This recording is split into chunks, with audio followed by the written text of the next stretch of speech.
आता आपल्या आवडत्या मालिकेचे संपूर्ण भाग मालिका प्रसारित झाल्यानंतर लगेचच पाहू शकता फक्त सन नेक्स्ट वर। भारतातील प्रेक्षकांसाठी मोफत सेवा। वृंदा, ए वृंदा, चल चल चल आता पळा। समीरराव, ओवी। हो आलो। हा झाली तयारी? हो। चल चल, उशीर नका करू।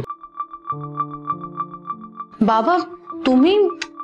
अगं नाही, मी थांबतो जरा घरी। शमिका येईल ना आता शाळेतून, आकाशराव तिला आणून सोडतील ना घरी आता, मग तिला सांभाळायला कोणीतरी थांबायला हवं ना घरी। मी थांबतो, मी निघा। अहो मी आहे ना घरी। अशाल तर तुम्ही एकटीने सांभाळणार का तिला? हो बाई, ते पण खरंच आहे बाई। पहा मग, दोन दोन बाळांना सांभाळायचं म्हणजे काय? बरं त्या शमिका सारखी पोर केवढा अवघड आहे। मी थांबतो, तुमच्या सुट्टीला कोणीतरी हवं ना, मी थांबतो। तुम्ही निघा। ठीक आहे बाबा, चला। वृंदा, दही साखर घे बा।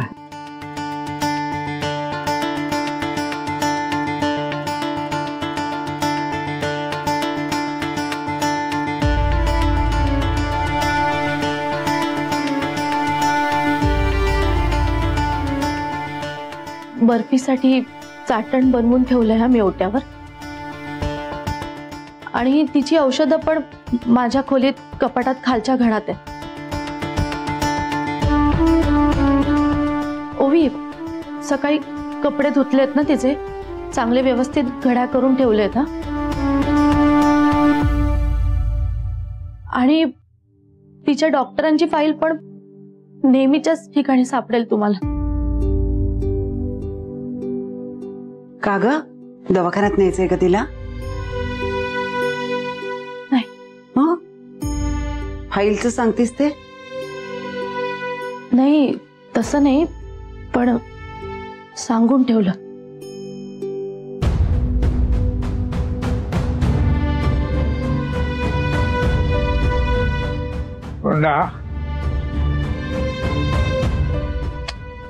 अगं तू नको काळजी करूस काय बाळा, तुला तसंच वाटतंय ना यावेळी सुद्धा परत मागच्या वेळी सारखंच होईल म्हणून? मागच्या वेळी तू कोर्टात गेलीस आणि घरी परत आलीस नाहीस, तिथूनच तुला परस्पर अटक करून घेऊन गेले।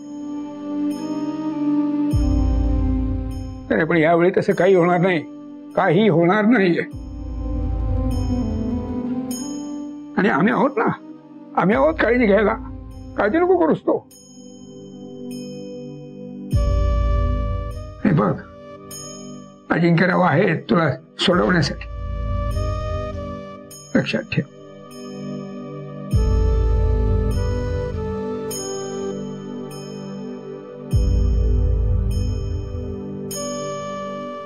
सगळं कळतंय, माझा अजिंक्य सरांवर विश्वास म्हण, पण घरातून पाय नाही निघत माझ।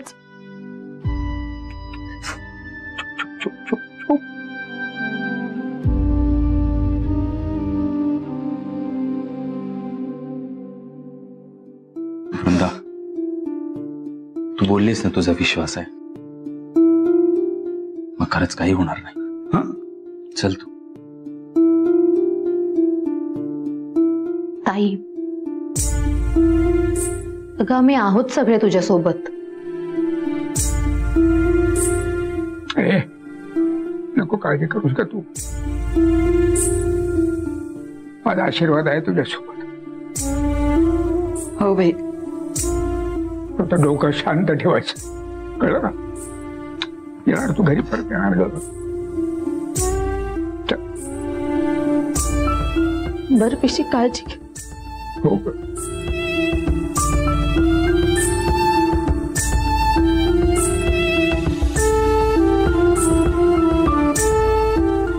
ये का?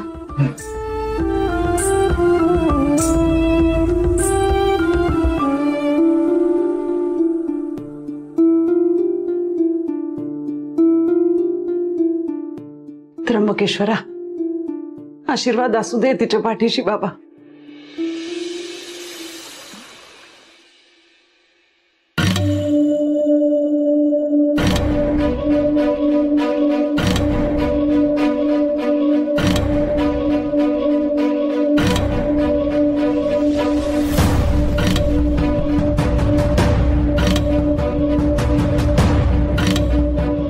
कोर्टाची कारवाई सुरू करण्यात यावी.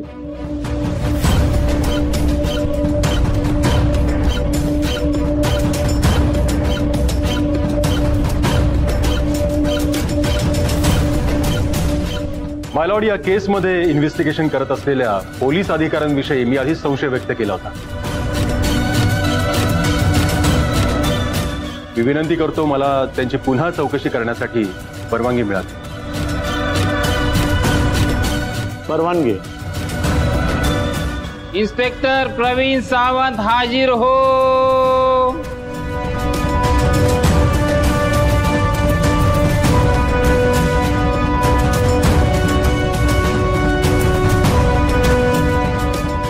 गीतेवर हात ठेवून तुम्ही शपथ घ्या की जे काही सांगाल ते खरं सांगाल, खोटं सांगणार नाही.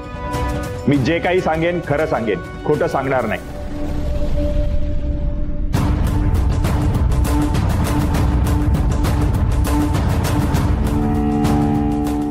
इन्स्पेक्टर प्रवीण सावंत, मला सांगा, सत्यशील अमृतकर यांना तुम्ही या केसच्या आधीपासूनच ओळखताय ना? नाही.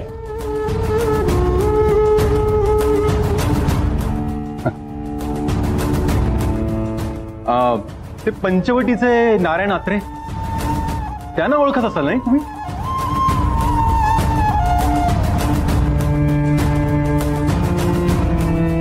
नारायण आत्रे? हा, ते नाही का त्या चौकात पुढे राहतात पंचवटीमध्ये? हे नाव मी कधी ऐकलेलं नाही, म्हणजे याच्या आधी तर कधीच नाही. मग आधी एक महत्वाचं काम करा तुम्ही.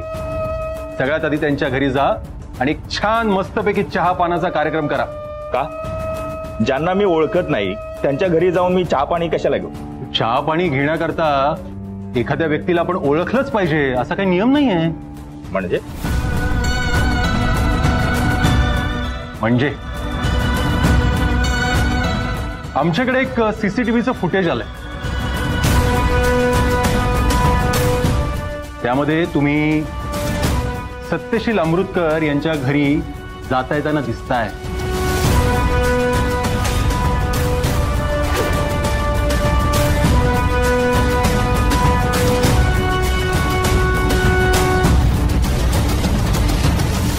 तुम्ही म्हणालात तर तुम्ही त्यांना ओळखत नाही? मग? हो, जायचो त्यांच्या घरी. सत्यशीलला शोधायसाठी. ते घरी आलेत की नाही हे बघणं गरजेचं होतं.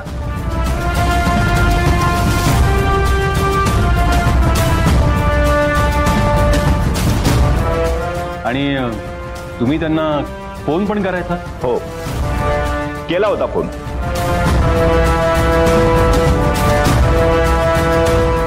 पण जेव्हा फोन करायचो तेव्हा दुसरंच कोणीतरी बोलायचं, त्यामुळे आम्ही फोन ट्रॅक केला होता.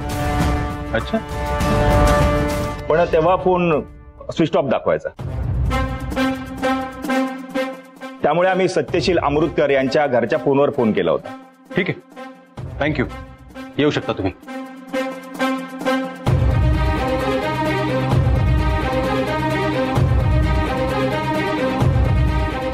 मायलॉर्ड, सत्यशील अमृतकर यांच्या घरासमोर एक हॉटेल आहे.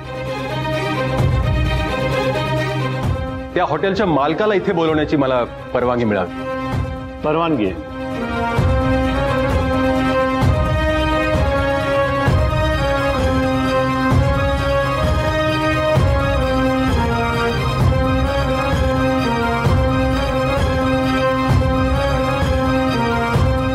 गीतेवर हात ठेवून शपथ घ्या, जे काही सांगेन ते खरं सांगेन, खोटं सांगणार नाही.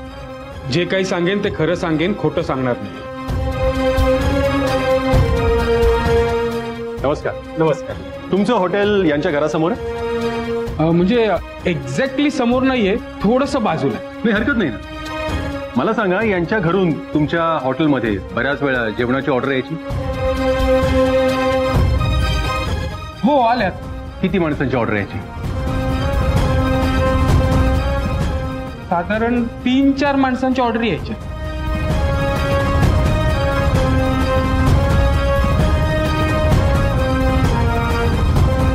तीन चार माणसांची ऑर्डर यायची? हो. थँक्यू. येऊ शकता तुम्ही. थँक्यू.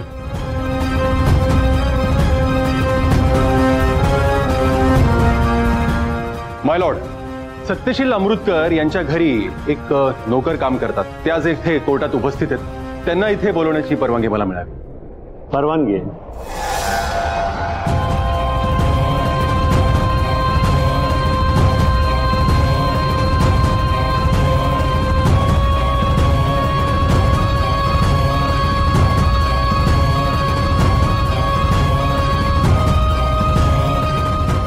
गीतेवर हात ठेवून शपथ घ्या, जे काही सांगेन ते खरं सांगेन, खोटं सांगणार नाही. जे काय सांगेल ते खरं सांगेल, खोटं सांगणार नाही. नाही, घाबरू नका. एवढं काही विचारणार नाही मी तुम्हाला. साधे सोपे प्रश्न आहेत माझे.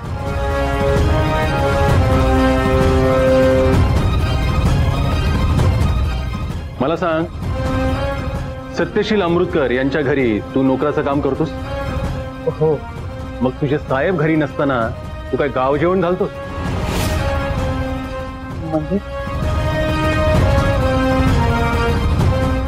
ते सावंत साहेबांनाच माहिती.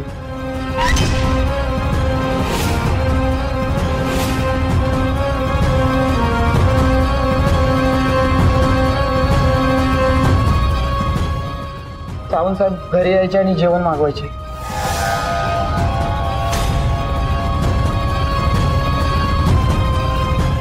सावंत साहेब?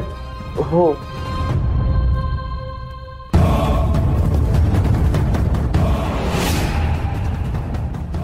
ठीक आहे, थँक्यू. येऊ शकतोस.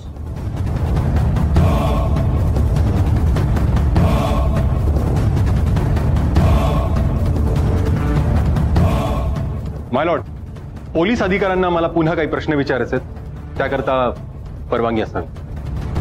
परवानगी.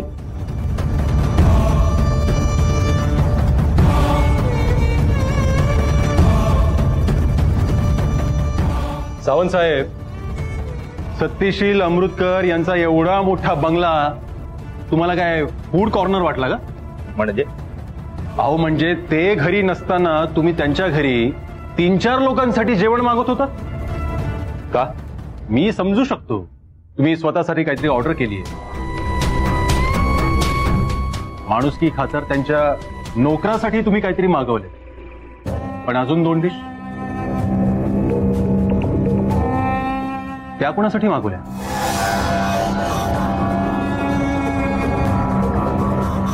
का मागवायचं नाही? आम्ही ड्युटीवर असतो तेव्हा सोबत 2-4 हवालदार असतात, त्यामुळे सगळ्यांना एकदाच जेवण मागवतो.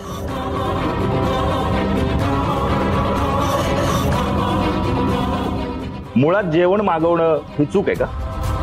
मी तपास करायला एखाद्या ठिकाणी गेल्यावर भूक लागली म्हणून जेवण मागवलं तर बिघडलं कुठं?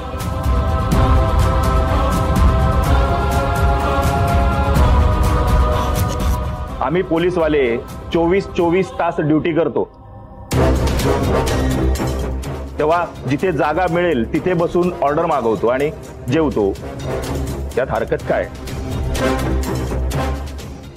माय लॉर्ड, मला एक गोष्ट कळत नाहीये, कोण कुठे किती जेवतोय, कसं जेवतोय, काय जेवतोय, या सगळ्याचा या केसशी काय संबंध आहे?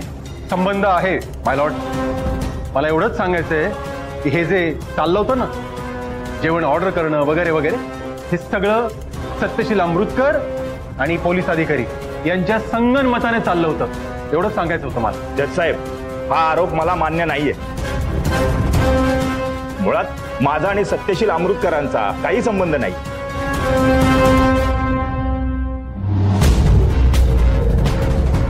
खरं तर मला यांच्याविषयी तक्रार आहे.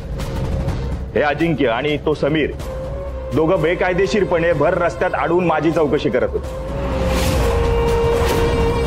हवं तर चौकातलं तुम्ही सीसीटीव्ही फुटेज बघू शकता. आणि यांनी दमदाटी केली आणि मला म्हणत होते की सत्यशीलच्या विरोधात मी साक्ष द्यावी कोर्टात म्हणून.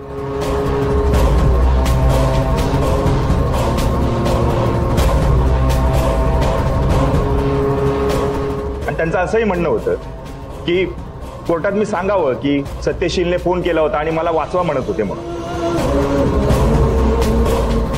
माय लॉर्ड, हे खरं आहे की आम्ही चौकशी केली होती, पण हे साफ खोटं आहे की आम्ही दमदाटी केली. मान्य आहे, तुम्ही जी केली ती दमदाटी नसेल, पण तुम्ही असं भर रस्त्यात माझी चौकशी कशी करू शकता, ती पण बेकायदेशीर? कोर्टाकडून तुम्ही परवानगी घ्यायला हवी होती आणि किंवा तुम्ही पोलीस स्टेशनला यायला हवं होतं.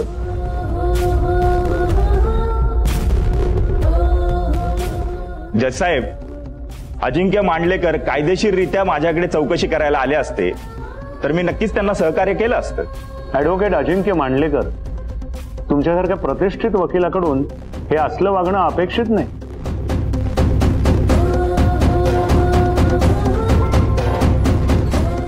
तुम्हाला जे काही करायचंय ते तुम्ही कायद्याच्या चौकटीत राहून करायला हवं. तुम्ही तुमची पॅरलल पोलिसिंग करू नका. I am sorry my Lord. यापुढे काही चौकशी करायची असेल तर कोर्टाच्या परवानगीनेच करेन मी. ॲडव्होकेट मांडलेकर, ही शेवटची वॉर्निंग आहे. I apologise my Lord.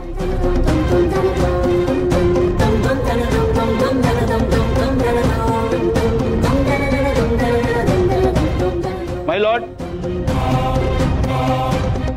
मागच्या हिअरिंग मध्ये मी सांगितलं होतं की माझ्या आशिलाला अडकवण्याचा प्रयत्न रुंदा करत होती. तिचं म्हणणं होतं की राणाला मारून समीरला अडकवायचं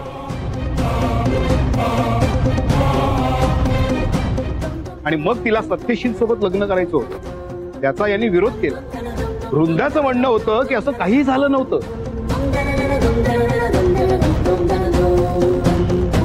पण आमच्याकडे पुरावा आहे. जेव्हा सत्यशील साहेबांना कळलं की रुंदा घोलप समीरला त्रास देते आणि उद्या हिने आपल्याला अडकवू नये म्हणून आपल्याकडे प्रूफ असला पाहिजे, म्हणून सत्यशील साहेबांनी त्यांच्या हॉलमध्ये सीसीटीव्ही कॅमेरे लावून घेतले.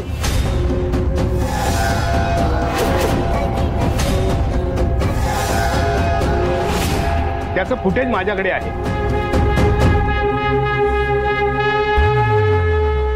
पेन ड्राईव्ह मध्ये.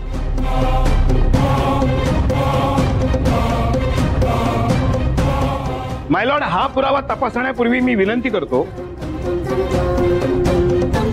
की हा पुरावा सार्वजनिक ठिकाणी पाहता यावा असा नाही. समस्त स्त्रीवर्गाचा आदर राखला जावा म्हणून सन्माननीय कोर्टाला मी विनंती करतोय की या पुराव्याची पडताळणी खाजगीत व्हावी. परवानगी आहे.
माय लॉर्ड, काही विटंबना आहे.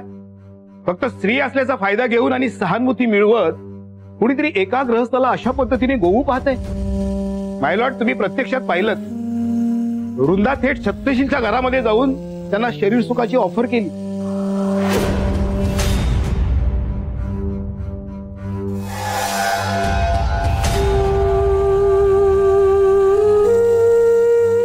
म्हणजे स्वतः गुन्हा करायचा, इतरांना त्यात अडकवायचं आणि मग स्वतःला इनोसंट ठरवण्यासाठी स्वतःच कोर्टाकडे न्यायासाठी फिर्याद मागायची. यावरूनच कळतं की ही वृंदा घोलप प्रचंड कावेबाज मुलगी आहे.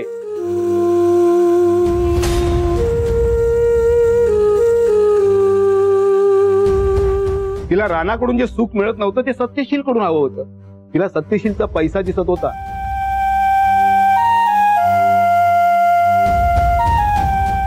आणि हे सगळं सिद्ध करणारा ढळढळीत पुरावा मी आपल्यासमोर सादर केलाय. त्यामुळे वृंदाला अटक केली जावी आणि तिची चौकशी केली जावी.